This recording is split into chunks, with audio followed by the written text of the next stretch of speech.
जीभ का कैंसर जो है वो बहुत ज़्यादा डेंजरस होता है, इसलिए भी क्योंकि जीभ जो है वो आपको हर चीज़ों को टेस्ट करने के लिए या फिर खाने को सॉलो करने के लिए या फिर अच्छे से बात करने के लिए बहुत ज़्यादा मदद करती है।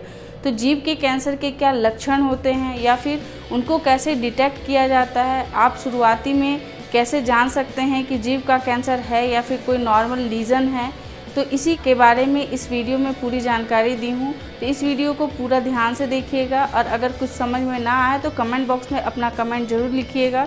मैं बहुत जल्द कोशिश करूँगी आंसर कर सकूँ। हेलो दोस्तों, कैसे हैं आप सब। मैं आपकी डॉक्टर ज्योति पांडे। जीभ जो है वो हमारे ओरल कैविटी का बहुत ही इम्पॉर्टेंट पार्ट होता है। इसमें कोई हड्डी नहीं होती है, ये मसल्स का बना हुआ होता है। जीभ का बहुत ही इम्पॉर्टेंट रोल होता है हमारे ओरल कैविटी में। जैसे कि खाने का क्या टेस्ट है, खाना मीठा है या तीखा है या गर्म है या फिर ठंडा है, या फिर खाना को जब हम लोग चबा लेते हैं तो उसको सॉलो कैसे करेंगे, उसको कैसे निगलेंगे, तो वो उसके लिए भी जीभ ही सपोर्ट करता है। और जीभ जो है जब आप बात करते हैं तो प्रॉपर आपका उच्चारण जो है उसमें मदद करता है। इसीलिए जीभ के ऊपर अगर कोई छोटी से छोटी भी प्रॉब्लम अगर होती है तो उसका इफ़ेक्ट जो है वो आपको बहुत ज़्यादा फील होता है। इसीलिए जीभ के ऊपर कोई भी अगर लीजन होते हैं तो आपको बहुत ज़्यादा घबराना नहीं है, वो कैंसर है ये ज़रूरी नहीं है। सबसे पहले प्रॉपर डायग्नोसिस ज़रूरी होता है। अगर आपकी जीभ के ऊपर कोई भी ऐसे छाले हो गए हैं जिसके लिए आपने बहुत सारी एंटीबायोटिक्स ले ली है या फिर जो 3 वीक से ज़्यादा हो चुके हैं वो अभी तक ठीक नहीं हुए हैं, आपने उसके लिए मल्टीविटामिन ले ली है, ऑइंटमेंट लगा लिए हैं, एंटी एलर्जिक ले लिया है, गर्म खाना छोड़ दिए हैं, आपकी जो हैबिट थी, जो बैड हैबिट्स थी उसको आप छोड़ दिए हैं, फिर भी वो अगर ठीक नहीं हो रही है तो फिर आपको घबराने की ज़रूरत है। आपको टेस्ट कराने की ज़रूरत है कि ये जो आपके अल्सर हैं कि कैंसर में तो कन्वर्ट नहीं हो रहे हैं, कहीं इसमें कैंसरस सेल तो डेवलप नहीं हो रहे हैं। और अगर आपके जीभ के ऊपर कोई भी लाल रंग के धब्बे हैं या फिर सफ़ेद रंग के धब्बे हैं तो हो सकता है कि ये ओरल कैंसर के जस्ट पहले का कोई स्थिति हो, कोई लीजन हो, जिसको कि हम लोग ल्यूकोप्लेकिया या फिर इरिथ्रोप्लेकिया कहते हैं।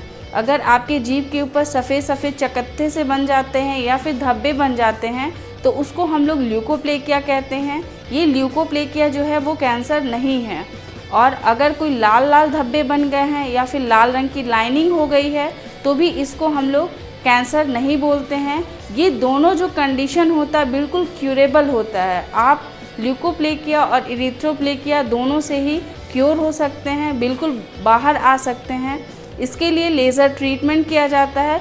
लेज़र ट्रीटमेंट के द्वारा जो उसके जो पार्ट होते हैं, वाइट और रेड जो पार्ट होते हैं, उसको अच्छे से स्क्रैप आउट करके निकाल दिया जाता है और उसमें कोई भी ब्लीडिंग नहीं होती है। आपको एंटीबायोटिक्स डोज पे रखा जाता है और कुछ ही दिनों में आप बिल्कुल ठीक हो जाते हैं। ये हैबिट से रिलेटेड भी हो सकता है या फिर अगर आप बहुत ज़्यादा स्ट्रेस लेते हैं, बहुत ज़्यादा घबराते हैं तो उसके वजह से भी ये लीजन हो सकते हैं। पर इसमें बिल्कुल भी डरना नहीं है, ये आपका कैंसर नहीं होता है। पर कभी कभी ऐसा होता है कि कुछ लोग जो होते हैं बहुत ज़्यादा स्मोकिंग करते हैं या फिर स्मोकिंग के साथ साथ ड्रिंकिंग करते हैं।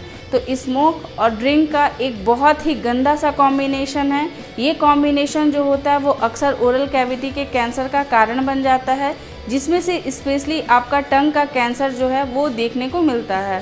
तो इसीलिए अगर आप स्मोक करते हैं या फिर आप ड्रिंक करते हैं या साथ साथ दोनों का कॉम्बिनेशन अगर आप लेते हैं तो ये बहुत ही बैड कॉम्बिनेशन है। आपको तुरंत उसको बंद कर देना चाहिए। आपका जो जीभ है अगर वो एक ही जगह पे बार बार कट जा रहा है, मतलब कि आपका जो दांत है उसके कोई भाग या तो रफ हो चुके हैं इस वजह से कट रहा है, या तो बहुत ज़्यादा शार्प हो चुके हैं इस वजह से अगर कट रहा है तो आपको बहुत जल्द अपने डेंटिस्ट से मिलना चाहिए, ताकि आपके जो डेंटिस्ट हैं उसको अच्छे से ट्रिम करके उसको ऐसा बना दे जिससे कि आपका जो जीभ है वो बार बार ना कटे। क्योंकि अगर बार बार एक ही जगह पे कटता है भी एक रीज़न होता है टंग के कैंसर का। तो इसीलिए आप सब जानते हैं कि प्रिवेंशन जो है वो बहुत ज़्यादा ज़रूरी है, बहुत अर्ली प्रिवेंशन ज़रूरी है, क्योंकि prevention is better than cure. तो आप कैंसर के कंडीशंस में ना जाएं, इसके लिए आपको समय समय पर डेंटल विजिट करना भी ज़रूरी होता है। बहुत सारे लोग ऐसे होते हैं जिनको कि कोई भी बुरी आदत नहीं होती है, जैसे कि वो पान, गुटखा, बीड़ी, सिगरेट, तंबाकू, खैनी, जर्दा या फिर ड्रिंकिंग ऐसा कुछ नहीं करते हैं, फिर भी उन्हें कैंसर हो जाता है। तो बहुत सारी रिसर्चेज हैं, बहुत सारे ऐसे जर्नल्स हैं जिसमें कि पढ़ने पे पता चलता है कि जो ऐसे लोग होते हैं जिनमें कि साइन नहीं है कैंसर होने के, फिर भी उन्हें अगर टंग कैंसर हो जाता है तो उसके लिए जो जिम्मेदार है वो है human papilloma virus. Human papilloma virus जो होता है, इसकी वजह से ओरल कैविटी के कैंसर जो हैं वो डिटेक्ट होते हैं, ऐसा देखा गया है। तो इस वजह से 9 साल की उम्र से लेकर के 27 साल की उम्र के बीच में इसका जो है वो आप प्रॉपर वैक्सीन ले सकते हैं।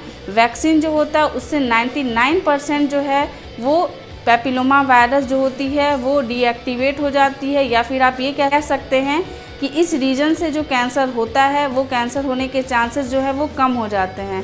पहले तो अक्सर ये फीमेल में ये डोज होते थे, लेकिन अब WHO के द्वारा मेल और फीमेल दोनों के लिए वैक्सीन जो है वो ज़रूरी हो गया है। इससे आप अपने बॉडी में होने वाले जो जेनाइटल कैंसर होते हैं उनसे भी आप बच सकते हैं। तो ये तो थे कुछ कारण। तो आप ये तो समझ गए कि हमारे जो टंग कैंसर होते हैं वो क्यों होते हैं, या फिर किस कंडीशन में आपको घबराना है और किस कंडीशन में नॉर्मल आपको कूल रहना है कि हाँ आपको कुछ नहीं हुआ है। अब अगर किसी को कैंसर हो जाता है तो उसके क्या क्या सिम्टम्स देखने को मिलते हैं। तो सबसे पहला सिम्टम्स तो यही होता है कि गर्म खाना जो होता है वो बिल्कुल भी बर्दाश्त नहीं होता है। आप जब भी कभी हॉट चीज़ों को खाएंगे तो आपका दर्द जो है वो बहुत ज़्यादा बढ़ जाता है। सेकेंड जो है, आपको खाना को निगलने में प्रॉब्लम होती है। टंग जो है जिस साइड अफेक्टेड होता है कैंसर से, उसी साइड में आपको कान में भी दर्द महसूस होता है, क्योंकि कान का जो नर्व सप्लाई होता है और जो टंग का नर्व सप्लाई होता है वो सेम होता है। तो हमेशा रेडिएटिंग पेन होता है, मतलब अगर आप गर्म खाना को या फिर अपने जीभ का मूवमेंट अगर करते हैं तो आपको कान में दर्द जो है वो महसूस होता है। अगर किसी को टंग कैंसर अगर हो जाता है तो उसके लिए डॉक्टर्स के द्वारा 2 टेस्ट होता है। एक तो होता है कि उसका बायोप्सी कर लिया जाए, अगर कोई छोटा लीजन है तो उसका बायोप्सी करके पता चल जाता है कि ये कौन सा कैंसर है। अक्सर जो है वो स्क्वेमस सेल कार्सिनोमा जो है वो डिटेक्ट होता है। तो उस कंडीशन में डॉक्टर्स के द्वारा अक्सर जो पार्ट होते हैं लीजन के उससे थोड़ा सा बढ़ा करके 1 से 2 mm पार्ट जो है वो और बढ़ा करके वहाँ से उस पार्ट को कट कर दिया जाता है। एक प्रॉपर सर्जन्स होते हैं, सर्जन्स की एक टीम होती है जो कि ये सर्जरी करती है। कोई 1 या 2 डॉक्टर इसमें सर्जरी में नहीं होते हैं, उसके लिए स्पेशलिस्ट डॉक्टर होते हैं जिनकी एक्सपर्टीज़ ही होती है कैंसर को ट्रीट करने का।